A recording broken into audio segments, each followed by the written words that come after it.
From Relay FM, this is Connected, episode 492. Today's show is brought to you by ShipStation, NetSuite, and Squarespace. I'm one of your co-hosts, Federico Vitici, and it's my pleasure to introduce to the show Mr. Stephen Hackett. Hello, Stephen. Hello, Federico.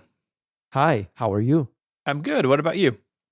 I am sad about Nintendo emulation, but otherwise I'm good. Yeah, that was the pro show, second week in a row. It's a whole scene over there.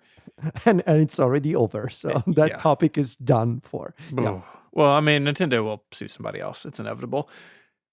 We are also joined by Mr. Myke Hurley. F. Oh no, are we still doing the Italian? Oh yeah, Teach Italian is coming up later on in the show. Don't you worry. We're going straight to the L. That's a lot of letters. Whoa, we skipped. We skipped. Okay, it's from F to L. That's how the Italian alphabet works. No. We'll get to that. We'll get to that in a few minutes. Don't worry. I want to see if you did your homework. So, but before we do that, homework? I don't remember. Yes. We have follow up before we do that. We do have follow up. I call this section "Apple Can't Stop Talking About Secrets." What a nice name. There was a shareholder meeting. I really don't pay attention to those because there's always like people angry about something, and then Tim Cook says something spicy like, "If you don't care about the environment, get out of the stock," or whatever he said. During the shareholder meeting this year, Cook apparently said that Apple would break new ground in generative AI in 2024. Quote, "We believe it will unlock transformative opportunities for our users." Was that a pun, do you think? Transformative? Maybe. Do you think Tim Cook does puns? I don't know. I feel like Tim Cook would do them, but like you don't know, like how we are right now. Like, and everyone just sits and looks at him, and he's just like gives you nothing back. So you're not really sure if he's punning you or not. You know? I can see that too. Anyways, this made me think. Tim Cook talks about secret things all the time. I have two examples of Tim Cook and one for Jeff Williams. So way back in 2013. Before the Apple Watch was announced, I think the most famous one is Tim Cook was actually asked about like AR glasses, and he sort of, maybe that's where he got the idea for the Vision Pro, but he just sort of shuffled that off and then was talking about like health sensors and said the wrist is a natural place. And a year later, we got the Apple Watch. Clearly was on his mind, and it came out. Jeff Williams, just a couple of years later in 2015, said that the car was the ultimate mobile device. Apple's car isn't, but at the time, I guess that was going on. And then one that we talked about on the show just a couple of years ago, Tim Cook had an interview with Kara Swisher for the New York Times. I'm just going to read this quote. "You and I are having a great conversation right now. Arguably, it could be even better if we were able to augment our discussion with charts or other things to appear." Remember that? AR charts. Ironically, Numbers, not a native Vision OS app. So you're running that in iPad compatibility mode, sadly. But they talk about what's on their minds a lot more than I think. It happens every couple of years. You don't think about it, but when you sit down and start Googling around, it's like, every couple of years they say something that maybe they shouldn't. I feel like you've reached a new level with your history database or something. Because I feel like for the last 3 weeks, you've done a very good job of bringing in history. Has something changed? Are you doing something different? We're using Notion instead of Google Docs. Yeah, but that's not going to yes, we are doing that for the show, but that's not going to that's not a causation. That doesn't causation correlation, causation correlation situation. But no, I don't know. I mean, when I read this, I remembered the wrist is the natural place, and we just talked about the car, so maybe that was on my mind. What a great just out of context Tim Cook. The wrist is a natural place. Yeah, I mean it's a pretty natural place. Yeah, I mean, look, they've already said it. I think they're actually smart. Like, they do this every now and again, but I think the AI thing is particularly smart. Just tell everyone you're doing it. Like, if you're doing it, just tell everyone you're doing it. Like, they're not saying what they're doing exactly. Clearly, WWDC will feature AI stuff, and so however much of that they do is whatever they do. But I think it is best for them right now to let the world know that they have something cooking because, if you just look at it on the face of it, their main competitors are already pretty advanced in this, and they've done not really a lot of the same kinds of stuff anyway. Myke, do you want to take this next one? No, because I don't like the slander. Okay. Last time, or a previous time, I don't even know. Last time. We talked about LaTeX, and you were very upset about how it was pronounced. Matt Van Ormer, Dr. Matt Van Ormer, one of our moderators in Discord, somehow remembered that you talked about this on episode 105 of Cortex and pronounced it correctly. What's funny about that episode, Gray shows up and he's like, have you heard about this thing called Obsidian? It's this pretty cool side project. And now, of course, his entire life is in there. So it's funny to hear when things start. And so, I don't know what happened. You got old and forgot how to say it. No, look, my response to this is imagine having a perfect memory, right? Well, he is a doctor and we're not. That's an episode of Black Mirror. This is like this. I feel like I could give this as feedback to follow up. I receive a lot. Like, imagine having a perfect memory, right? Like, people say things and they forget them. Because, like, on episode 65 of Cortex. Oh, now who has the perfect memory? Well, no, I just went on to David Smith's pod search and just typed in LaTeX and see what came up. And on episode 65 of Cortex, me and Gray had the exact same conversation where I was upset about LaTeX versus LaTeX, which he agreed with me, and that he always gets it wrong too. So, so actually, you're very consistent in your complaint. Yeah, the complaint is that it's stupid that it's spelled that way. The formatting is stupid. Why is the X capital? Like, it's stupid. I think it's stupid. And people should call it LaTeX, and then that's the end of it. But to be fair, Gray also calls it OSX, so... Yeah, you can't trust that guy. Yeah, I feel like I don't know what to do about that. I mean, he's not even a real person. He's a stick figure. Like, that's true. What's going on over that's there? True. Who would talk to an animated character, Can I this is not in the show notes, but I'm going to interject here. I had to type out watchOS 10 several times recently. Okay. And I so badly wanted to spell it watchOS with a capital X. Like, I had to really stop and like make sure I was doing it right. So that's still in my brain. You should have. You should have done it. I dare you. I think underscore really like that. I dare you. It's up to you how you want to deal with that, but I've dared you to do it. Okay. Last time we spoke about iOS 17.4 and programs of attitude, PWAs, that Apple was removing them from iOS 17.4. Apple has since decided they won't do that. What they're going to be doing is one of the things that we spoke about last time, which they could do, but they didn't do, which is still allow people to choose whatever web browser they want, but that they could offer a PWA and it just uses WebKit to power the PWA. Right. Yeah. Right. That's the difference. That the PWA itself is on the WebKit stack, even if you're using Firefox Chrome with the Mozilla engine or Chrome with Blink or whatever. Yeah.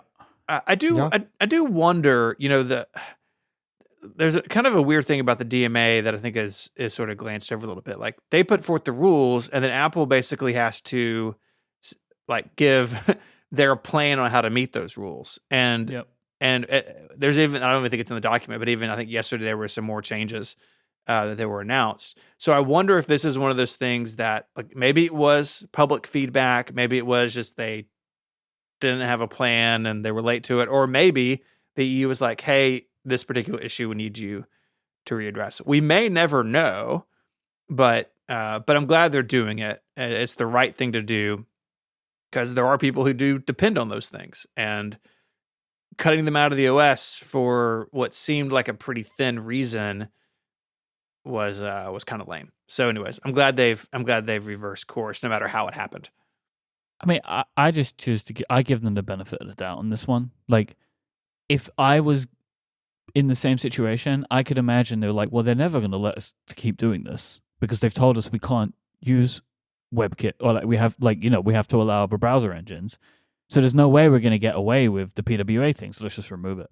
Like, I just figured they had to do it. Then people complained. Then maybe the European Union were like, hey, you can't do this. And they were like, well, we're trying to follow your rules. And they're like, well, we don't care about that. So like, fine. Like, it's easy for us. Here you go, have it back. So that's how I reckon it went down. I mean, maybe I'm less cynical than others, but that's kind of what I expect happened. Yeah, I mean, regardless, it's the right call for now. It is the right call. Yeah, this is the best thing for everybody. Yeah, the next controversy will be, well, why can I not save a Google Chrome web app to my iPhone's home screen? But we'll see if it comes to that. We don't even know. I mean, there's no version of Chrome or Firefox based on different engines in Europe for now. So maybe that controversy will not happen. But if those companies ever release a non-WebKit version of their browsers, I think it will happen. We'll have this conversation of like, well, why can I not save a Gecko-powered PWA to my home screen? So we'll get to that if it ever happens. Do you think that the browser companies will do this? I feel like Mozilla might, but... Mozilla might, because Mozilla tries everything these days. They'll do anything. It's true. To different results. But weren't they going to do like a Mastodon server at some point? Yeah. All sorts of weird ideas. Yeah, I feel like I mean, they obviously have different leaderships, but Mozilla and Vivaldi are the two browser companies that like are trying a bunch of different things. Vivaldi, they also have a Mastodon instance. They have like a note-taking feature inside of their browser. It's kind of wild.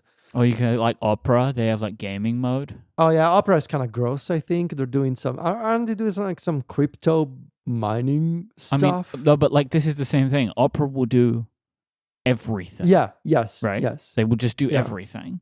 Yeah. And they have like a gaming mode for real gamers. They do have some sort of crypto multiverse X Web3 support stuff all over their blog. So I don't know what's going on there. Yeah. No idea. So anyway, 17.4 is out, obviously, with all the European Union related changes, but there are some other features for. Do you feel free from the shackles of the App Store? I feel empowered by democracy right now. Oh, there we go. I touch my phone now and I smell democracy. It smells like hot dogs.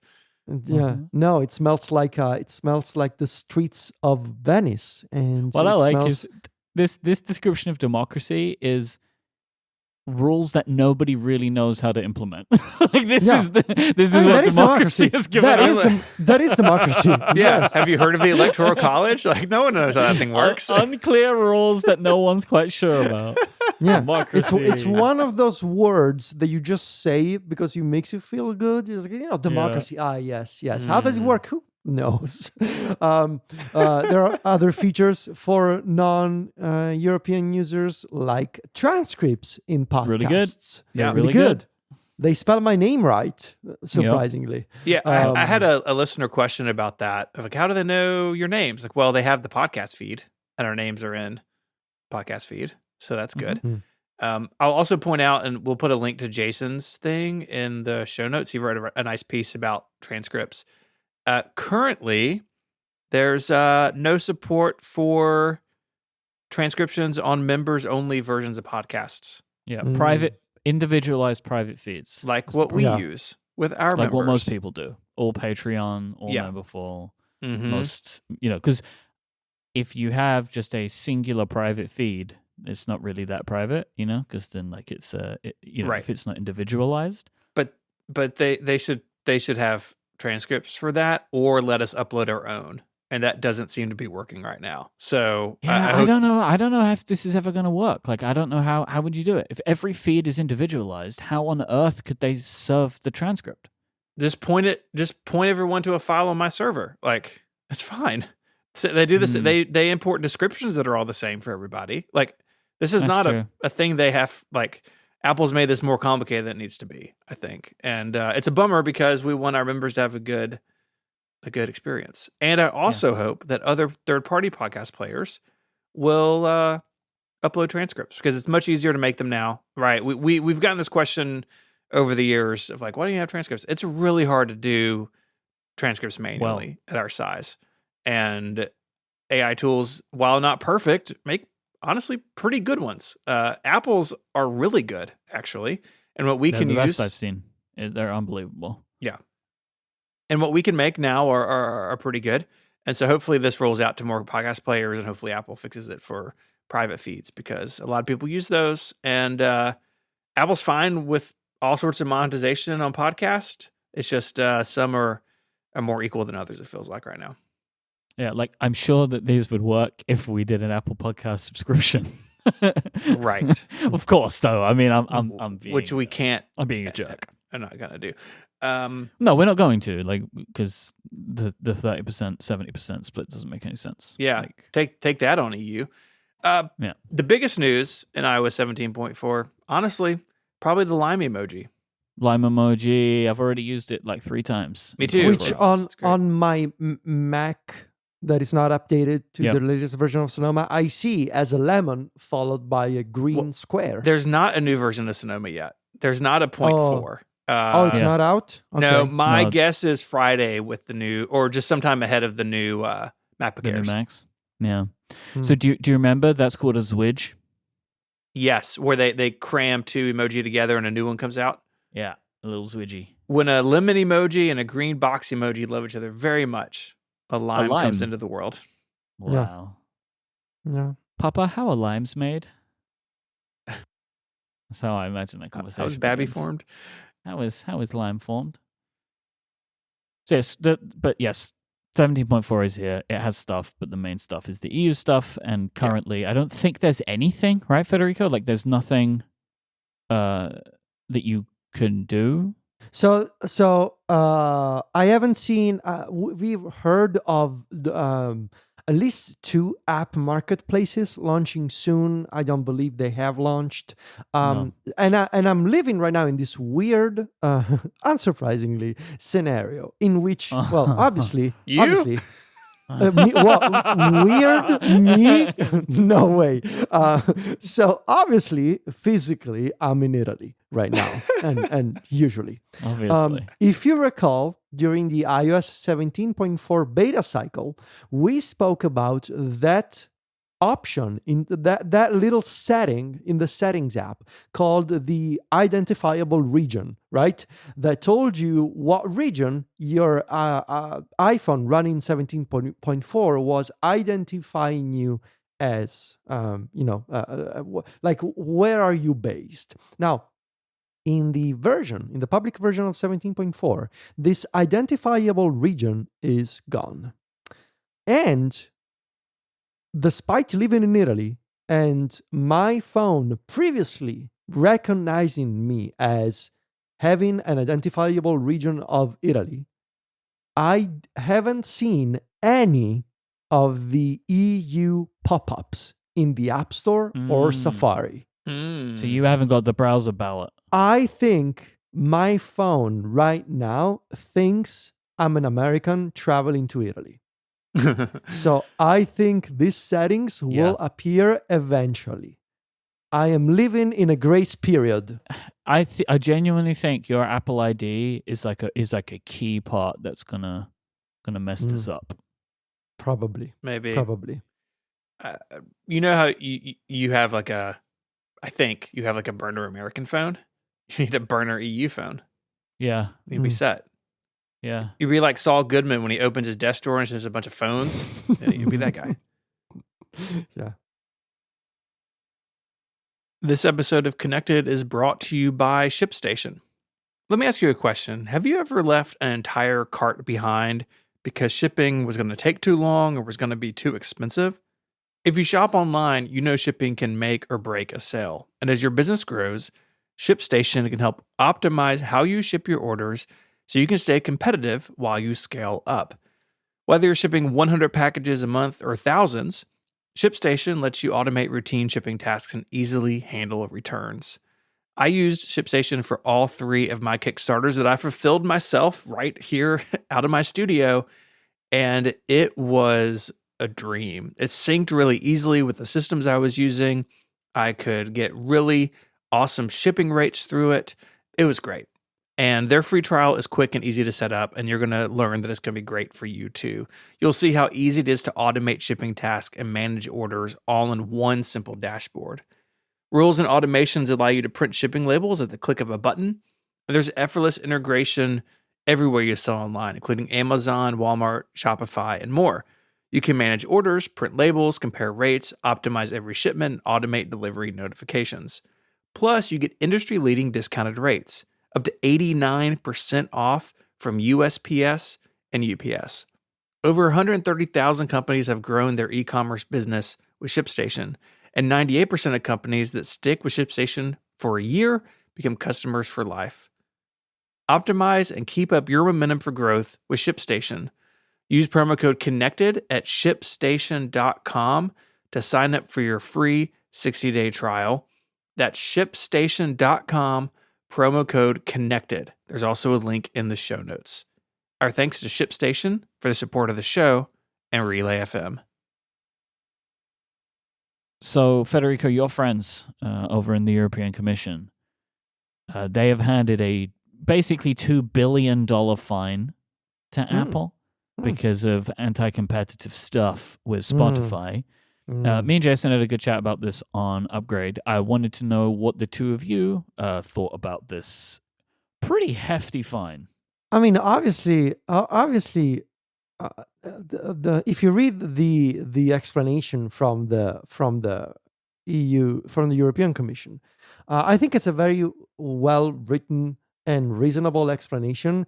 And what they're describing that Apple did is exactly what Apple did, like in terms of not telling iOS users about other options for signing up for a Spotify account, and therefore having consumers spend more money where another cheaper option was available. I mean, can you dispute the fact that that is the truth of the situation? And that's been going on for a decade at this point. That is just the plain truth, whether Apple likes it or not. And of course, Apple doesn't like it.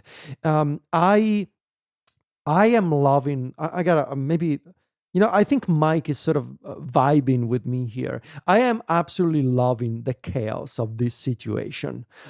This is like, like Nero watching Rome burn. It's like this is pure chaos. We have what is arguably the strongest ever worded Apple newsroom press release that reads like a blog post by an Apple related publication. It's like an enthusiast website. I would say like an enthusiast website. Yes, I mean, this person is very enthusiastic. The person who wrote they had this, some caffeine when they wrote this thing, man. If I had the budget, I would hire this person for Mac Stories. This is an excellent way to respond to an argument and to I mean, you can disagree with it, and I disagree with the statement, but it's a very forceful response. Five times in this press release, they say pays Apple nothing. 5 times they say it. Yeah. That Apple is paid nothing. Nothing, I say, nothing. Nothing. And the funny thing is, there is absolutely no other way that Apple makes money from iOS. Like, right? It's like the strange part is like, they make no money, right? Like the iPhones, we all know they give them for free. So like, there's no way that people, they actually make 40% on every single iPhone that they sell to the tune of billions and billions and billions and billions of dollars a quarter. In all of this, by the way, all this dispute going on with, especially in the EU, but then also in other regions, but really mostly in the EU right now, I still think how wild it is. All this time, this energy that we have spent as observers, and obviously the time and money that Apple has spent, legal expenses and all the other companies and the EU, all of this could be solved if iPhones worked like the other computers that Apple makes. Like, if you think about it, just make it work like a Mac. Well, it's just the one computer that works that way. I mean, we talked about this at some point on a podcast. Maybe it was in PU. Anyways, the Mac is the only one that works in the way that you're getting ready to describe. You just like put apps on it and do whatever you want. The iPhone and then everything that is descended from the phone is like the phone. Yeah, but at some point, maybe, cut your losses and realize, well, we have this thing that's been going pretty well so far. Nobody ever fined us $2 billion Yeah. over a Macintosh. Maybe we should just follow that model. Because all this drama, like, it could have saved you the trouble, like, just make it work that way, and nobody's ever going to complain again. I don't know, man. Obviously, I am not an expert, but I'm looking at the Mac, and I'm like, nobody ever got upset at the Mac, this way. I look at what the iPhone is doing, so maybe, just follow your older brother in the lineup and do that. I don't know. If there's only some way to keep those gates, Mm-hmm. It's just like like, I know that the services revenue, I mean, I guess it's because it's the driver, right? Like, so just like services is like $22 billion a quarter. And let's just imagine 80% of that is App Store stuff. Remember, right? like, a bunch of money that's also Google. So let's say half. Okay, yeah, I was going to say, don't forget the Right? search deal. It would be, so looking at Q4 23, it would take their earnings from 89 to 78. I don't think that's a big deal. I mean, it's obviously big for Wall Street. They'll be like, but I feel like if they would have like a tough time for, I don't know, a year, but then it would just readjust and the growth would begin again. It's like, just broadly speaking, maybe this is why we're not CEOs of these huge companies. Yeah, maybe, sure, maybe. But like, a very simplistic point of view would be, wouldn't it be better to make your money off of services based on merit alone rather than gatekeeping? Like, make money on services if people like your services and give you money for those. Instead of like, well, we make money off of our services because we kind of want to hide the other options, or at the very least make them more expensive for customers. Like, wouldn't it be better if you make money off of Apple Music because people really like Apple Music? Yeah. Steering doesn't sound nice. Like, I don't want to be steered as a human being. Because that is what they're doing, right? Yeah, you should buy a Tesla. No steering, please. I would like I would like to self-drive my way through the App Store. I was going to say, that's what Apple's car was all about. They're anti-steering all over the place. That's very true.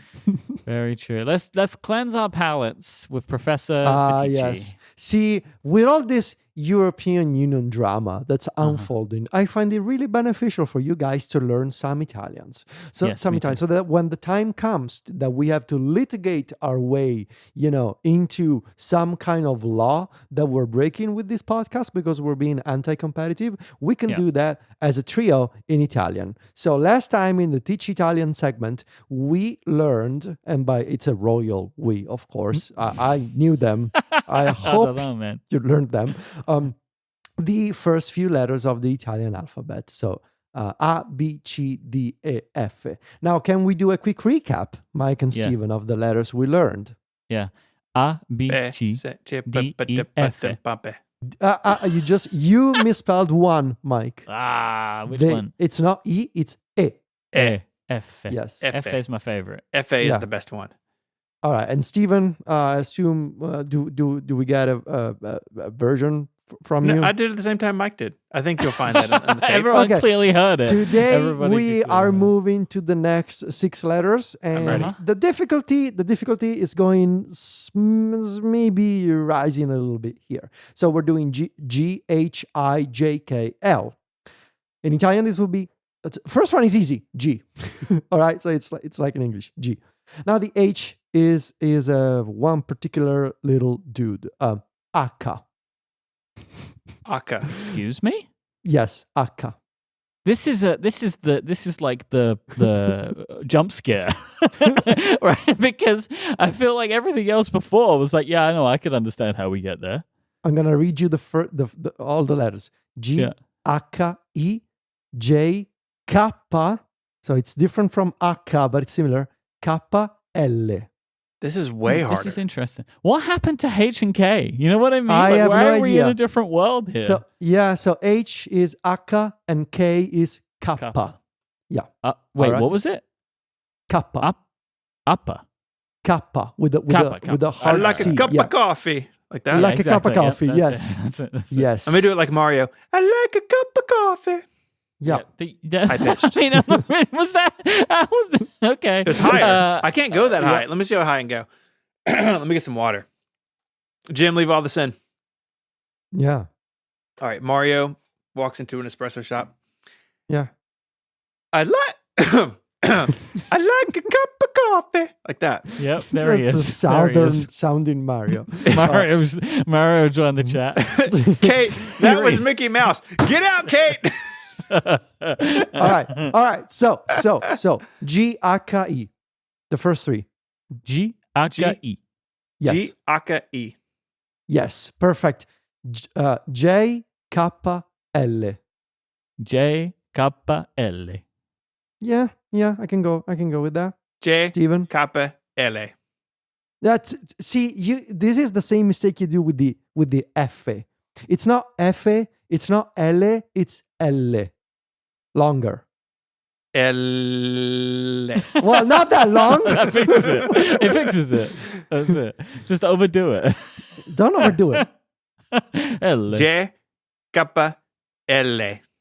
Okay, I can live with that. I can That's live pretty with that. good. It's pretty. It sounds pretty good to me. And I would tell you, Federico, all week I have been laughing to myself when I think of LMN. The way that you said them last time was so funny to me. We're gonna have fun next week. Next week we're just gonna finish the alphabet. I don't. You know, we started with 6 and then 6 again. Next time we're just gonna finish it. Dude, but that's 19 letters.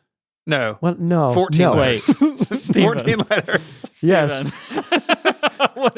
Everybody knows there's 5 extra letters in the Italian alphabet. I was counting on my hands and lost track. As a spoiler for next week, there's some beautiful, beautiful letters waiting for us, such as M, N, Q, and of course the best one, R.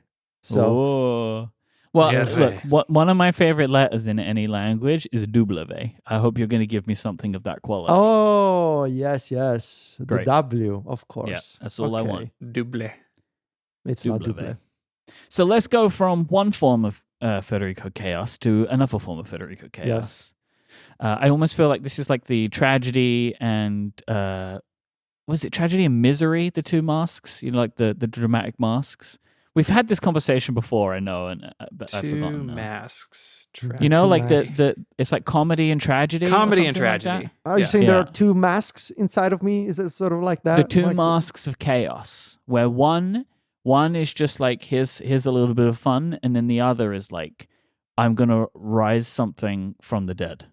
You know, like true Federico Frankenstein, the MacPad. I'm MacPad. going to assume the majority of our listeners have seen this by now, but if they haven't, there'll be a link in the show notes over at Mac Stories, where essentially Federico, can you give like the top level of to what the MacPad is?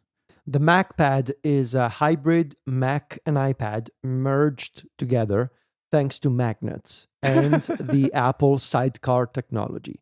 From a hardware standpoint, it's an M2 MacBook Air without the display. The iPad is the display, and the iPad floats above the keyboard thanks to magnets. From a software standpoint, it's all based on Apple software. It's all based on Sidecar and Universal Control.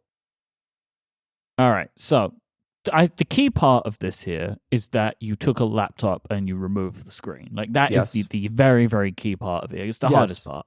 Yeah. I kind of want to get into this a little bit with you because I feel like within the last year you have become modding curious and you've been like tinkering with stuff. Like I think I remember saying there was something you wanted to do a while ago, and I was encouraging you to solder, and you didn't want to do it, right? Because it is a bit of there is a bit of a hump to get over when you start tinkering with electronics. Like it's intimidating to start, and then you kind of realize, well, I feel anyway, how kind of crudely a lot of this stuff is actually put together, and like most electronics can take a little bit more than you think they can. And Stephen, would you agree with that? Like, I know that you've dealt with a lot of really old technology in your time, like tinkering with that. That there's kind of like you can be imprecise and things will still work mostly okay. Yeah, I think that's fair. And I feel like that's the thing that you've learned. But yeah, Federico, I want to know, what was it like kind of disassembling, removing the display and then putting this laptop back together again? The process was mostly fine. I watched the video that I was referencing by Luke Miani on YouTube. I watched it a couple of times before doing it myself. I made a note of like all the steps that I needed to follow, all the equipment that I needed. The hardest part was the fact that I was missing one particular T2 screwdriver.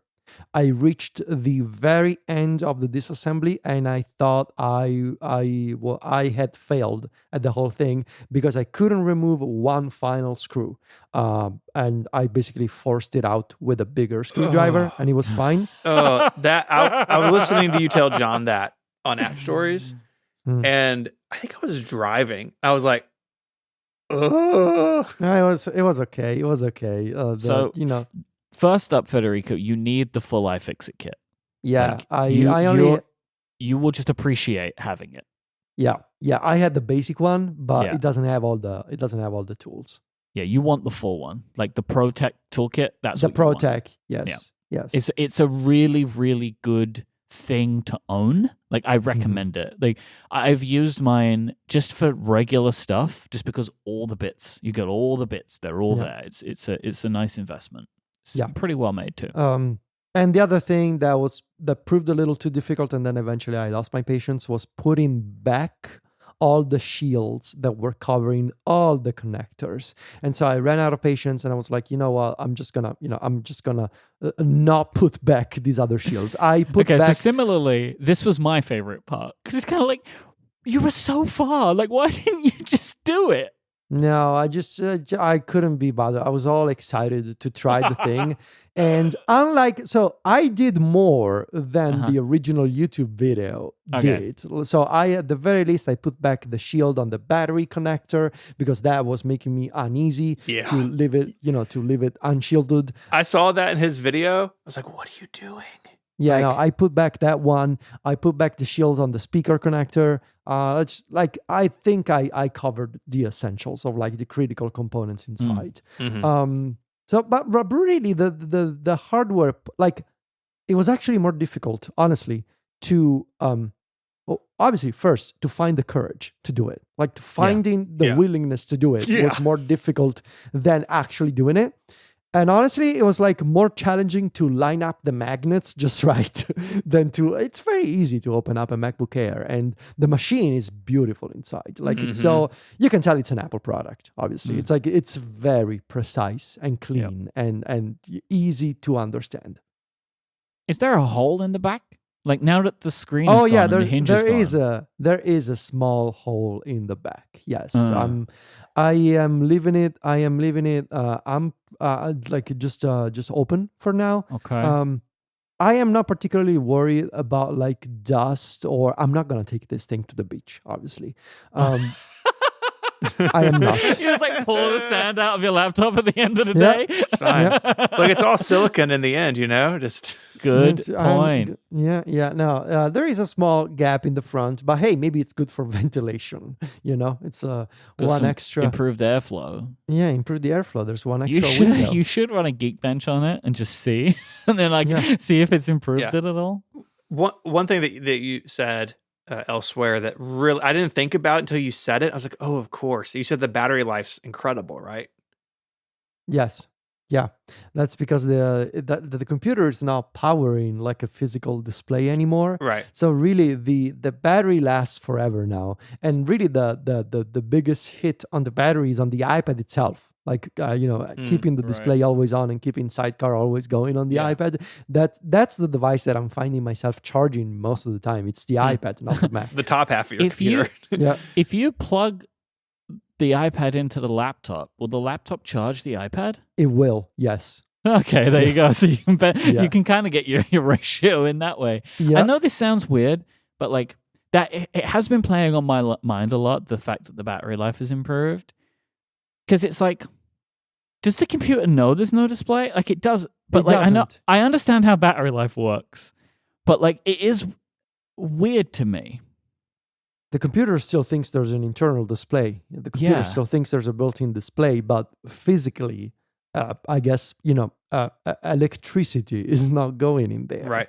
So if you open system information on the Mac and you go to, is there a display section in here? Graphic displays. What does it say? Yep. Oh, it says Retina LCD. Oh God! So it does think there's a display. It's not sorry, anymore, sorry. Right? That's because I'm plugged into the studio display right now. Yeah. Hold on. I have a screenshot of this in the article. I'm finding it for Okay, you. I'm sorry. Let's see. But it does say built-in display. Let me scroll. Here it is. That is so weird. It says though. color LCD, built-in liquid retina display. Yeah. It thinks it's there. Connection type internal. No, it's not. Have you ever heard of? I'm sure you have, but phantom limb syndrome. Yeah, sure. The computer has this. that. Like if somebody loses a limb, that they can sometimes still feel it or feel the pain. It's like your computer has that. Like there is no monitor, but it thinks there is one. The only thing that would be weird in that way is if the battery life hadn't improved. That would be even stranger. Yeah, right. If it's like it's still using the battery. Obviously, the display connector is still plugged directly into the motherboard, right? So the computer. Oh, it is? Okay. Yeah, the computer sees the display connector being connected, but actually the display connector, which is a cable, doesn't have a display attached to it. So that's why the computer says, well, I see that there's an internal display. Too bad that there's no actual pixels to drive anymore. Is the display cable just like loose inside of there, just like rattling around? No, it's not. It's not loose. Nothing is rattling around the computer. It's got its own slot. It's just it's placed there. I just unplugged the. There's another connector. Yeah, from the display itself. I bet if you unplugged it from the board, it would not think that there's a display. I think that's the case. Yes. I also think that it would start to throw some serious errors. It may freak out. Like, I think it's gonna be like, nah, you've got to bring me in. Something's terribly wrong. I did have the funny idea, like you unplug this cable and like you have like pixels like shooting out of the back of your computer. Like that would be otherwise trapped by the display. You're just like shooting out. Maybe not so much. It's been a long time since I've repaired computers for a living. Sometimes you forget how things work. Seems like it. Okay, so do I cut again, that? Do I leave people, it in? No one will know. You can do whatever you want. You've embraced the power of magnets, and you're using this to mount an iPad to the top of the laptop when you want to use it like a laptop. Because obviously the key part that we've not mentioned here is the inciting event for this was I want to use a keyboard and trackpad with my Vision Pro all the time. Yeah, the idea was it all started because I saw that video and I realized that headless MacBook Air could be the best input accessory for a Vision Pro. And then I didn't want to do it because it felt like a waste of a good computer to just say, hey, I turned a perfectly fine computer into a Vision Pro keyboard and trackpad.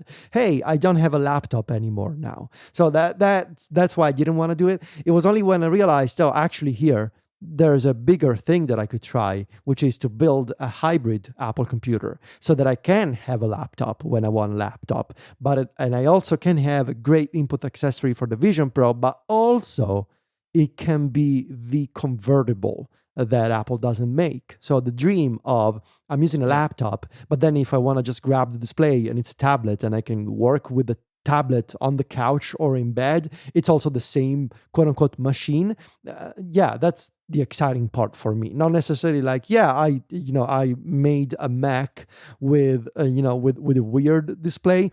It's the fact that I can grab the display and use my iPad like that. I have a couple of more questions for you about the hardware before we maybe move on to some other areas, because I'm just intrigued about how this whole thing works. Yeah. You have the iPad. Yes. Right, which is attached by magnets. Yes. Does it close? No. Can you close the... No. Okay. No, no, it doesn't close. And I had a footnote, I think, in the story about this. Maybe, in another timeline, there's a version of me that owns a 3D printer and knows how to make an alternative hinge system for Yeah. this kind of product. But right now, no, I just, it doesn't close sort of flat on top of the keyboard. I bought from Amazon like a $20 sleeve with two pockets, one for the computer, another for the iPad, and that's how I carry it around. Otherwise, it just, they are two separate things that I need to store separately. Yeah. Okay. You're using an 11-inch iPad Pro for Yes. this. Yep. The 13 would visually fit better, right? Yes, it does. Visually, it looks much better. The So why do you 13 use the 11 over the 13? Because it was a combination of things. One, the 13-inch version was just too heavier than a MacBook Pro. And I was concerned that the magnets wouldn't hold. It was just too much. It was uncomfortable. But the second reason is part of a bigger sort of realization that I've had lately, that I enjoy using the 11-inch more. I understood something about myself over the past couple of months, which is I was using the 13-inch iPad more as a laptop than as a tablet. And what I love about the iPad is that I can use the device as a computer, but also as something that I can hold in my hands. And I just get more enjoyment out of the 11-inch as a tablet in my hands than the bigger version. It's sure, multitasking is much better on the bigger one.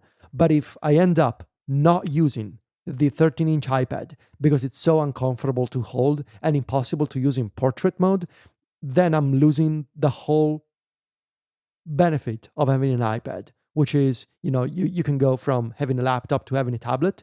The 11-inch feels like a better compromise for what I enjoy, what I love about the iPad as a product. Does it fall over? It doesn't. It doesn't. Okay. No. With the 13, it probably would, right? It didn't, well? but it was more. Okay. It didn't. With 3 magnets, it didn't. It doesn't fall over. But I was still, I was like, it's just too heavy, and I just feel safer, and I enjoy the 11-inch more. But with 3 magnets in the back, it's a very strong connection. Yeah. This episode of Connected is brought to you by NetSuite. If you have a business, you can probably relate to this. Things get to a certain size and cracks start to emerge. Things you used to do in a day are suddenly taking a week. You have too many manual processes and you don't have one source of truth. It's never a good feeling when everything in your business is disjointed, too many processes in too many places. You want clarity. You want one place where all the important stuff happens. The solution to untangling that disjointed feeling is NetSuite.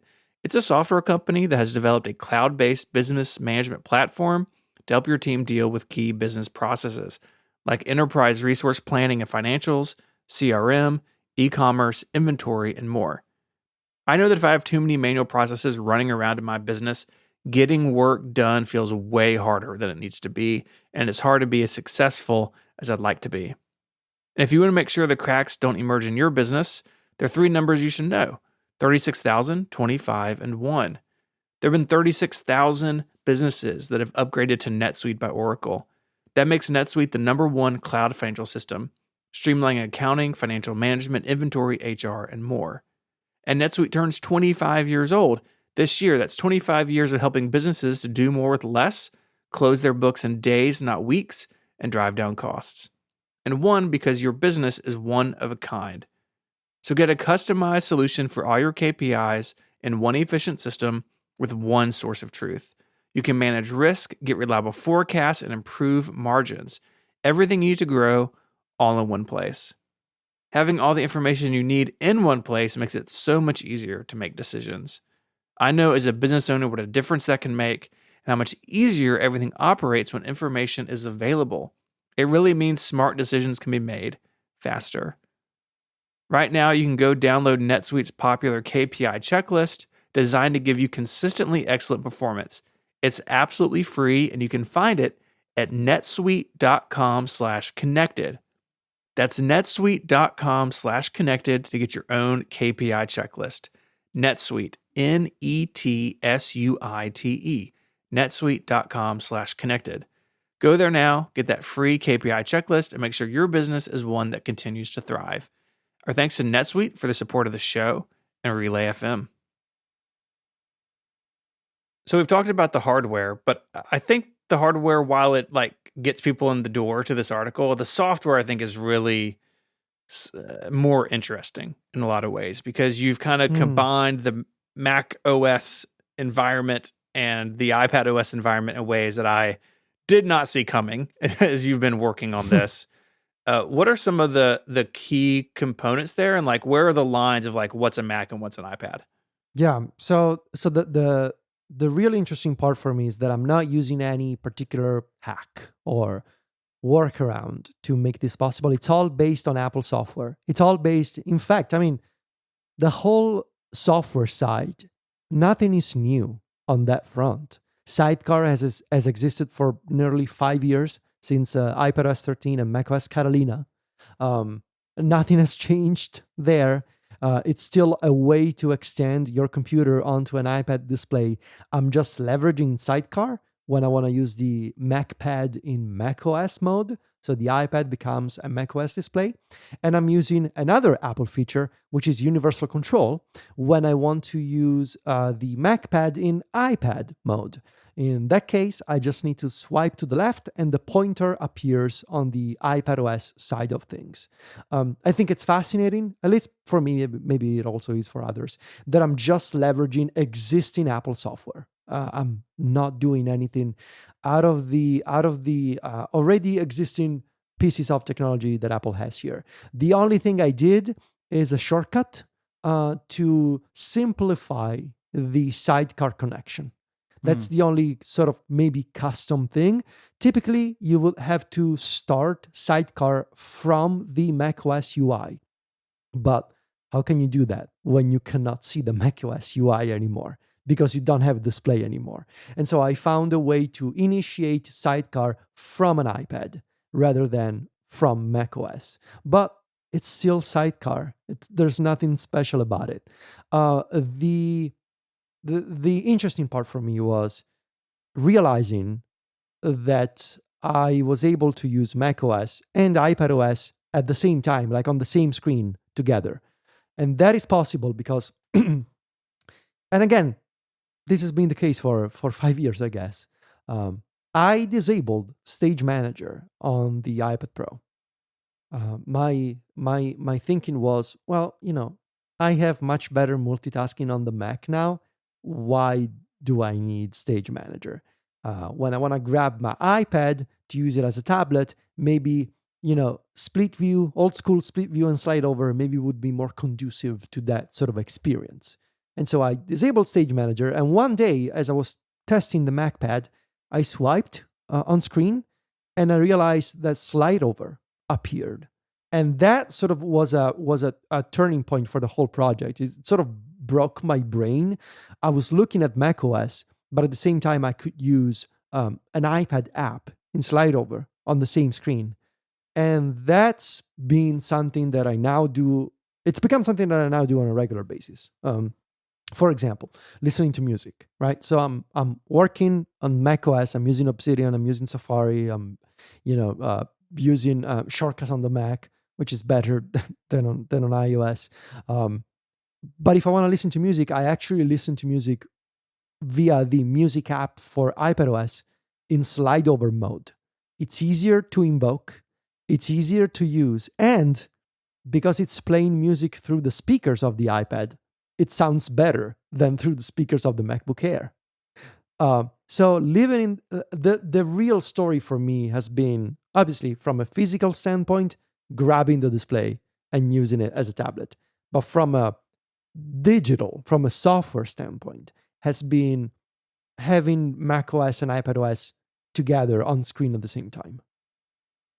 And you don't have any issues with like when you're trying to reboot or anything like that? Like it all just works well? When you reboot, you have a couple of options. What I do is I VNC into the Mac. As I explained in the article, I disabled File Vault encryption. If you do that, if you turn off File Vault, you still have a login password, of course, but with File Vault turned off, the VNC background process can start up at login even after a reboot. So I can use screens to log in the first time after a reboot. Or if you don't want to rely on that, I guess you could use a capture card with your Mac and your iPad Pro and basically connect over USB-C to HDMI and display the image in Orion for iPad, for example. But I prefer screens. I prefer the VNC method. Right. And Sidecar has been very reliable for me. Actually, I'm working on a bit of an update to the story. There's something that I realized that there's a section in the article where I talk about the portable router that I use to establish a Wi-Fi network when I'm not home. So like when I'm in the car, for example, that's not needed. I need to clarify that. I don't know why it wasn't working for me 2 weeks ago, but I was able to work today in my car with the MacPad, just without the portable router. The devices just communicate over Wi-Fi. Without a Wi-Fi network, they establish a wireless connection between them, even if you're not on a Wi-Fi network. And then I just connected the MacPad to my iPhone's personal hotspot for an internet connection, and it was fine. So yeah, that's something that I need to clarify in an update to the story. And I guess I will do an update to the story when I get a better display. When I get an OLED display for my Mac. Any day which now. Is, any day. Any day now. And I think it's quite ironic that I will have an OLED MacBook years before an actual OLED MacBook from Apple. Wait, what's the MacBook Pro? Oh, it's micro LED in it. Yeah, it's not OLED. What is going to happen when you install a beta on one of these computers? I want. Okay. I want. Don't do it. No, it feels very much like something that would just be broken from the middle of June until the middle of August. Yeah, realistically, what's going to happen here is I will keep a spare iPad on the beta cycle, and this will be my. But the beautiful thing here is that I can have different displays for my computer, right? So I can keep the Mac computer on a stable version of Sonoma, and then I can just swap between displays. I can use an 11-inch iPad Pro on 17. I can use a 13-inch iPad Pro on iPadOS 18. It doesn't matter. As long as Sidecar exists, the display will work. And so I am free to experiment with different displays running different versions of the operating system, as long as I don't install the beta on the macOS side, which I never do. So I think I will be fine. Entirely true. But you have a studio display too at the moment, right? Yeah. That's bolted to your wall. Yeah. I mean, I've heard you say you might get. Why would you get rid of it? Like, what's it harming to have it? It's not harming anyone right now. Keep an eye on it. I'm wondering, like, is it necessary? Especially with the Vision Pro and having a virtual giant display in front of me. I only really ever work at the studio display when I'm recording podcasts, and I'm wondering, do I have to keep a monitor on this wall? Do I even need, like, now that when I bought this furniture and this display, the Vision Pro didn't exist. I had no idea I would have a headless MacBook. I had no idea that someday I would use macOS on a virtual display. This furniture is from 2 years ago. Now I'm wondering, do I still need this studio display on my wall? And something else that has happened over the past year, I bought a really nice table in the living room, and I have a really nice couch, and I enjoy working in the living room because every afternoon I'm home alone. Sylvia is at dance school, and I'm like, I'm just gonna stay here on the couch with the dogs, or at this very, very big and comfortable living room table that we have. do I need this giant desk with a physical monitor bolted to the wall? So that's what I'm thinking about. But for now, it's staying. I guess it depends on, like, obviously podcasts are a lot of your work, and they're a lot of work in hours, right, as well, like not even just like proportion. And I would just wonder if how comfortable you would be to either have to be looking down at the laptop for the time that you're recording, or to have the Vision Pro on, which I don't really think. I mean, I've tried it. I don't really think it's realistic right now. It's like too big and weird to record podcasts with a Vision Pro on, I find. So like, even if it was just for that reason, I see there being sense in it, but which is why for now I'm not touching this part of my house. For now, this is staying, and we'll reassess maybe next year. And also, it's one of those things, right, where like we all do this. We all change up what we use and how we use our products, because it's what we do for a living. We have to keep trying and finding new things. It's like we talk about this, like we all try and mix stuff up as much as we can, so we have the broadest knowledge possible, and so it keeps us relevant. And you wouldn't want to get rid of that display now, for then in like the end of the year something's happened and you're like, oh, this is actually now the best way. Like, because the MacPad for you is like the best thing you use right now. It's not going to be the best thing forever. Like, something else could happen or come along and you'll be like, oh, here we go. Like, if Apple does the thing and like lets you put Mac OS on an iPad, I mean, now we're into new territory again, like, and we never truly know what's going to happen. But even if they did, so this is what I was thinking about. Like, so say that iPad OS 18 enables hypervisor, you can create VMs. You could replicate a lot of the software stuff you're doing with this, right? Like that GIF. Oh, it would be even better than what I'm doing now. Yeah, because then the Mac would just be an app in iPad OS. Yeah. And that GIF of you running Mac OS, then you do the slide over to get to iPad apps. That was the moment where I think a lot of people lost their minds. But it would make the software better, but then you'd have like the hardware question, right? Like, okay, well, that's great, but then I'm the Vision Pro keyboard trackpad thing, which is how all this started. That's not solved again, right? Like, you've done something here that I don't think Apple's ever going to do. Yep. And that's because it's a combination of hardware and software. And if they just said, hey, you can now run a virtual Mac on your iPad, that only gets you part of the way there. Exactly. Like, it still doesn't fix the fact that when you look at this headless computer, it's a very nice keyboard and trackpad for the Vision Pro. Mm-hmm. Well, it's like, unless the new Magic keyboard for iPad works with the Vision Pro, like via Bluetooth or something. Like, I mean, if they did that and added virtual Mac support on the iPad Pro, then yes, Apple has met you where you are. But which, I mean, let's say, like, if they do both of those things, I don't know what reality we slipped into. The one where Federico is king. We'll all be learning Italian. Stephen said a second ago, like, mentioned that you made, like, GIF made people be crazy, right? Like, seeing Mac OS and iPad OS working together as one, which I'm interested in. What has been the reaction to the story in like the many places that it has found itself, both in and out of your kind of like direct orbit?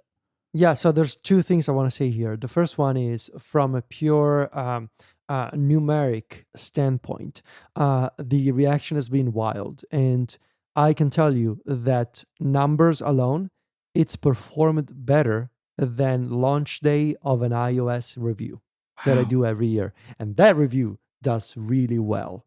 This one, I think, because it has gone beyond the usual, I told you guys, like the usual bubble of websites that maybe link to the iOS review, people who talk about the iOS review. It's been on the front page of Hacker News, for better or worse. It's been on the Apple subreddit, and it's been picked up by other publications that typically do not cover, Federico and his iOS and iPadOS review. So from a numbers standpoint, it's gone well beyond my expectations. And obviously people have loved it. There's been a few critics here and there, but by and large, I think it's been very heartwarming to see all the comments from people. The second thing I want to say is that I've seen some comments here and there, seeing that this is a stunt.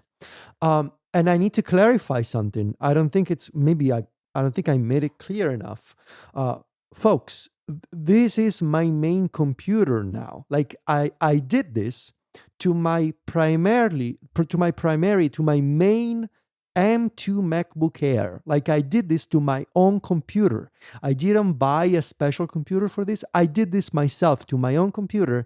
And I am now, this thing on my desk with the magnets, this is what I'm using.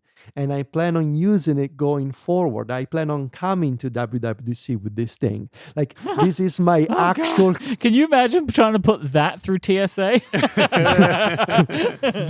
This is my actual main computer now. This is not a stunt. If it is a stunt, I'm living a stunt, I guess. Like, this is my thing now. It's my primary machine. I had this moment because you sent us the article a couple of days in advance to just look through as you were getting ready to publish. And I'm going through the article and I'm like, and I'm waiting for the moment, and like the moment doesn't come of like the computer that you use for this, right? And then it dawns on me, it's like, oh, that's Federico's laptop. Yeah. Like, because I could see a scenario in which you were like, I want to do this thing. I'm gonna get another laptop to do it on because, like, you could have destroyed your computer, right? Oh, yeah. He just went for it.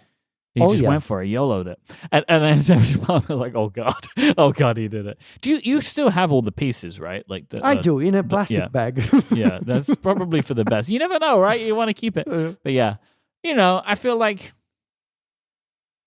I know that you're not stunting on everyone, know. No. But like, I think people see this kind of stuff and it's like, we're content creators, and sometimes it's as you see, but there's a difference between I spent $20,000 buying the most expensive Mac Pro configuration you could get, and then obviously you make the video and then you return the product, and here I actually destroyed my own computer and I built the full commitment. There's no going back for me at this point. And see, I told you, like, my philosophy here is I do these things because I like them, for me personally.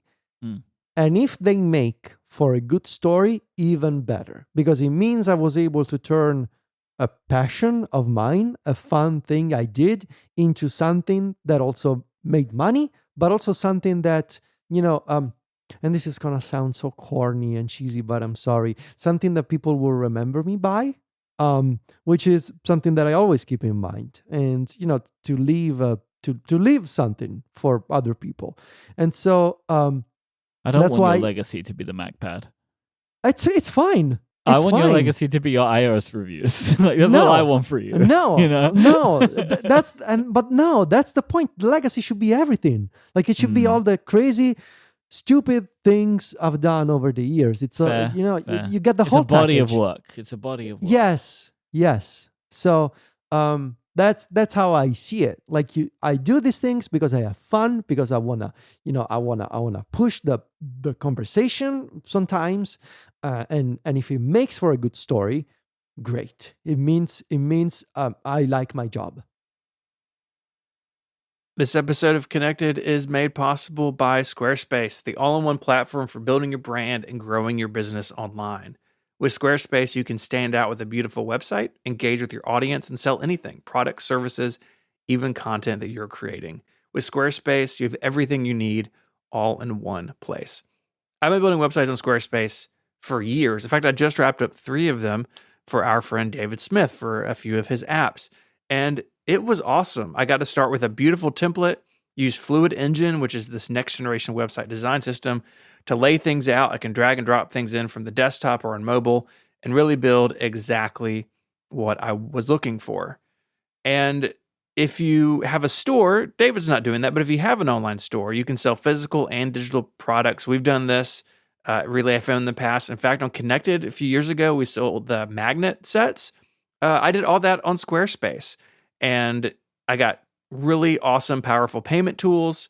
Now you can accept credit cards, PayPal, and Apple Pay. You can offer customers options to buy now and pay later with Afterpay and ClearPay. It's all built in and really awesome for both physical and digital products. So go to squarespace.com/connected for a free trial. And when you're ready to launch, you're going to use the code CONNECTED to save 10% off your first purchase of a website or domain. That's squarespace.com/connected and the code CONNECTED when you decide to sign up to get 10% off your first purchase and to show your support for the show. Our thanks to Squarespace for the support of Connected and Relay FM. Get ready for MacPad 2, powered by the M3. No. MacPad 2, powered by M3 MacBook Air and upcoming OLED iPad Pro. No, Smush. MacBook 2 is just powered by OLED iPad Pro. I don't want to get an M3 Air. Well, have you heard the news about Wi-Fi 6E? Well, for now, I was going to add. That's in this thing. I know you're all about Wi-Fi 6E these days. And this machine's got that in it, 6E. which I bet is pretty good. And it's also, or so I hear, the best consumer laptop for AI. On the web. Oh, gosh, yeah. Let's back up. Hey, use this Canva. Let's go. What is the new MacBook Air?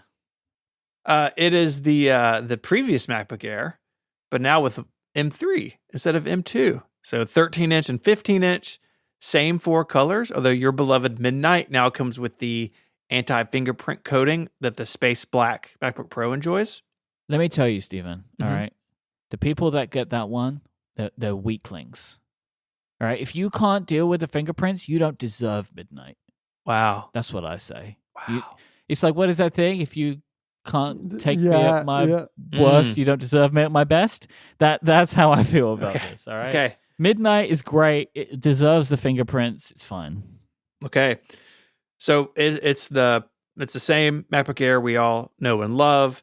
There is one change here that is also coming to the 14-inch M3 MacBook Pro, the one that doesn't have the USB-C port on the right side, just the base M3. It can run dual, that's 2 external displays if the lid is closed. Yeah. Which I think is great. That's a good improvement. It is a very common complaint. They fixed it now. That's fantastic. Why did they wait though? I don't know. For the people that bought the MacBook Pro. Well, they're going to fix it now. It's fine. They're going to fix it now, but these people... It's a speed bump, I think, in terms of the Apple Silicon transition. It's not the end of the world. Yeah. I understand I feel like I understand that it didn't ship, but I feel like they just fixed it last week. Finally, we just got it over the line. Maybe. I don't even think it's in the current Sonoma beta, which I don't know. Anyways, I've actually only had one of those. I've only had time with only one of those M3 MacBook Pros. It's kind of weird. You look down the side, it's like, oh, you're missing a USB-C port. There you go. A couple other things that changed when this got announced. The M1 MacBook Air is no longer for sale, and we salute our friend on the way out the door because the M1 Air, such a good machine. I think it was really the this is Apple Silicon. It is here, right? It came out with the Touch Bar MacBook Pro and the Mac Mini, but the M1 Air, so a lot of people experience Apple Silicon for the first time. And honestly, I think it was one of the best improvements because that Intel MacBook Air was loud and hot all the time. It also means, Stephen, that you have lost one of your flexes for the 2024 annual picks. Oh no, what is it? Really? Yeah. You said in the flexes, the M1 MacBook Air is still on sale at the end of the year. Oh no. Whoops. No. Wow, that happened fast. That did happen fast. So this has been a 14-year design, right? It's red in the document. I just looked. That's I why made Federico was it asking about where it was. Yeah. Where it was. Memory, Yeah. TT. Yeah, good call. Yeah, so they introduced this design of the MacBook Air in 2010, and I feel like while they tweaked really, it was realistically the same, right? Really, 08. Really, the MacBook Air has always been wedge shaped. Yeah, but it had the little drop down door. Yeah, no, it was weird. That was a weird computer. Because it feels like really all that changed from the 2010 to now was they got rid of the silver bezels around the... Yeah. the exact design came out in 2018. So that's 6 years? Still around for a long time. there's a thing on the verge of like, I already missed the wet shape. It's like, that's fine. Like, I get it. But the M2 design language, the MacBook Air is so good. And now, like, as good as the deal as the M1 MacBook Air was at $999 or $899 for education, the M2 Air is even better. Like, that is such a good computer, and you get MagSafe on the cheapest laptop now, which frees up one of your ports all the time. So all that sort of got shifted around, and that's great. 13 and 15 inch are both now M3 ready to go. And I think this sort of, I mean, we'll see. Like, there's still some M2 stuff floating around out there, like the Mac Mini. But I think this closes the chapter probably on some of the weird timelines we saw with Apple's notebook line. Because like Yes. I have an M2 Pro, MacBook Pro. It was for sale less than a year or about a year, because it was like the beginning of 23, and then they had the October event when they went from M2 to M3. Like, the M2 13-inch MacBook Air was on sale for a long time. The 15-inch kind of came out mid-cycle. I think this probably evens all that out from here on out. I do wonder why we haven't had an M3 Mac Mini. That's now kind of the odd machine out. But I don't think they know. You think they noticed? Like, oh no, it's still for sale. It's like, Mac Mini, we love you, but yeah. And I think it's fine for the Mac Mini to kind of be step behind. Also, the step behind for on the Mac Studio, right? There's still some odd stuff, and my point is, I think the notebook line now kind of makes sense again, and I think this is great. I mean, the MacBook Air is awesome, and it just keeps getting better and better. Now do that to the iPad instead. Now, well, maybe any day next now, week, right? I mean, I guess, right? Like next week, hopefully. Like, I don't think there's going to be an event. It doesn't really make any sense to me to have one. Even if these iPads are really great, I think they could kind of just press release it, but we'll see. You never know. I will just underscore what Stephen's saying. Like, $999 starting price for the M2 MacBook Air is so good. Like, I use one every day. So does Federico uses half one every day. No, not same. I use Me and you are not the same. I've used $500 worth of it at least. I have $400 in a plastic bag, and the rest I use, but with magnets. I adore my MacBook Air. Like, I love it so much, I started putting stickers on it. Ooh, which is a thing I that's have a real not sign. done. I've not done it in a long time, but like, me and this MacBook Air, we're in a long-term committed relationship. Like, nice. I'm not getting rid of that thing for ages. Like, I saw this M3 one, I was like, oh, it looks really great, but like, I'm not even nearly tempted, because like, the things that it has seem great, but are not for me. Like, I don't need an M3. I don't need 2 external displays, and I don't need Wi-Fi 6E, because I do not want to upgrade the hardware, and I don't really need it. But at some point I will, like in a few years down the line, I think I will go to like Wi-Fi 6E or Wi-Fi 7 or something at home. And then it would make more sense for me to do this. But maybe time M4, M5 comes around, I might be more interested. But yeah, the M2 MacBook Air is just like so great. And now to have that at $999 and then to have the improved one at $1099, I think is awesome. And it's just, I'm happy that like, now the MacBook Air looks one way, like it's just easier to understand the product. So yeah, really, really cool. They've done the thing that we wanted them to do. I think, as Stephen would attest, faster than we thought they would do it, right? Yeah. To make the M2 MacBook Air just like the MacBook Air, and that there isn't anything else below it. I would like to read from eworld.social, where Stephen Hackett says, I'm Good loving website. having a 14-inch MacBook Pro as my only machine, but I do miss carrying a MacBook Air as I did when I had a Mac Studio. It's happening, boys. Stand by. Yeah, Stevens. The key part of this sentence is that but. See, But. that's you look at those 3 letters and you know what's going to happen. Yep. Yeah. The buts have begun. Yeah. We all know what that means. We all know what that means. Any day now. Stephen, did you buy it? Did you buy a MacBook Air yet? No. Okay. So why did you type those 3 letters? Yeah, what is the but for? just had a feeling. And feelings aren't real unless you put them on social media. Yeah. Yeah. Well, we'll see what happens there. I'm still waiting for the Mac Studio whenever they do that. But again, I still hope it's a little bit later on this year. But I bet it's WWDC. Or maybe that's one of those things they do like the week before to kind of clear out the pipes. Because that's the computer that has my name on it. Mm-hmm. To replace my M1 MacBook Pro that I use for recording. I think it'll be a nice upgrade for me, and then I can have a bit of stability for years, I think, with that machine. Will you miss the touch bar? Nice. I don't have a touch bar. You have an M1 MacBook Pro. Then I don't have that. I have something else. I have the 14-inch MacBook Pro. That doesn't have a touch bar. Oh, you have an M1 Pro or Max, not the base. Sure. Not the base what one. What are you talking about, Stephen? The base M1 MacBook Pro had a touch bar, and then the other ones didn't. Yeah, but you know I didn't buy that. I don't remember. Yeah, but you just you should intuit that I didn't buy that computer. I didn't remember. So for all this time, you thought Myke was using a touch bar? Maybe. I'm just sitting there. Woo! Here we go. Some emoji. He's just swiping over there. He's just touching away, touching the bar. Okay. There was also some new iPhone cases and Apple Watch bands. They kind of do this on some seasons. Noticeably, no fine woven updates. It was all the silicon stuff got updated. So yeah, I mean, what do you expect? To be fair to fine woven, would they update the leather on these mid-cycle refreshes? I don't know. That's a good question. Because I'm thinking they didn't. That the leather was pretty consistent and so, in colors and stuff. So Michael Hurley coming out on this podcast episode straight up defending the touch bar and fine woven cases. I'm going for the populist vote now. That's me. Fine woven touch bar. That's my platform. Cool. Okay. I'm gonna build on that now. New iPhone.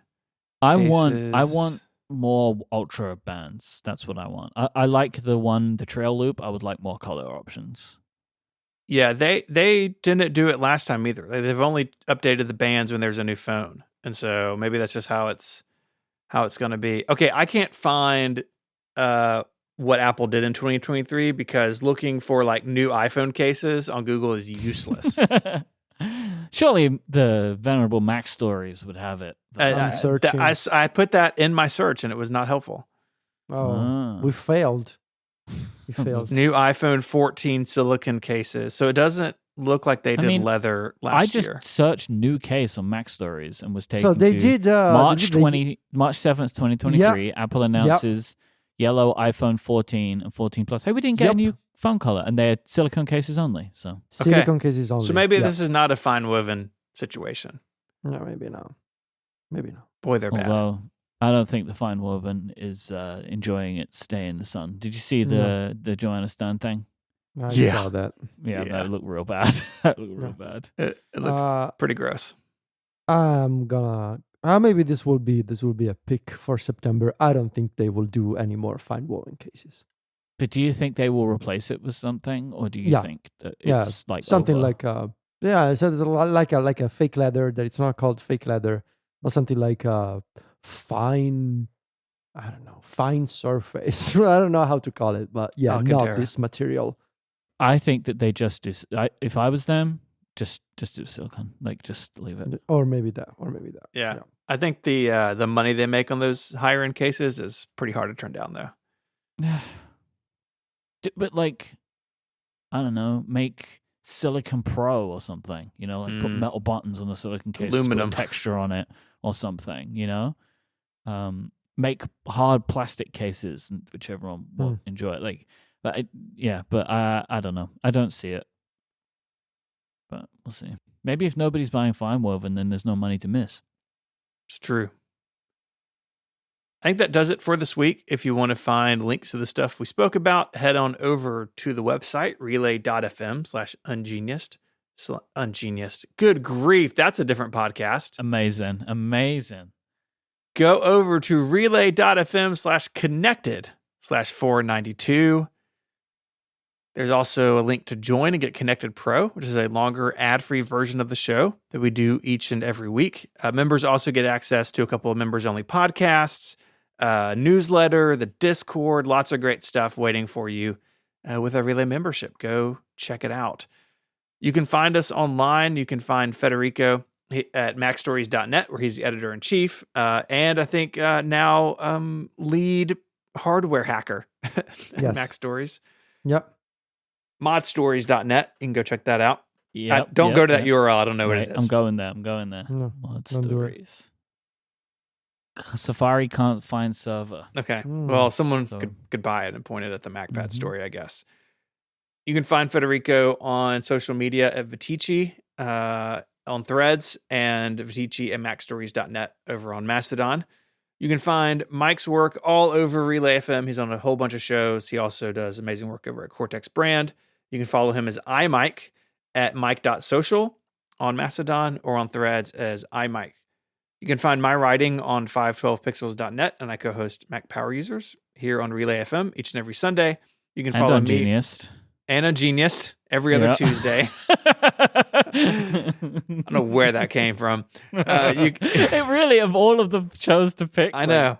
that was the strangest one. This is the strangest one. It's a great show. Go check it out. Each It is episode's like fun. 9 It's a minutes lot of long. fun. Yeah. You can follow me on Threads as ISMH86, or on Mastodon, ISMH at eworld.social. I'd like to thank our sponsors this week for making the show possible: ShipStation, NetSuite, and Squarespace. And until next time, say goodbye. Arrivederci. Cheerio. Bye, y'all.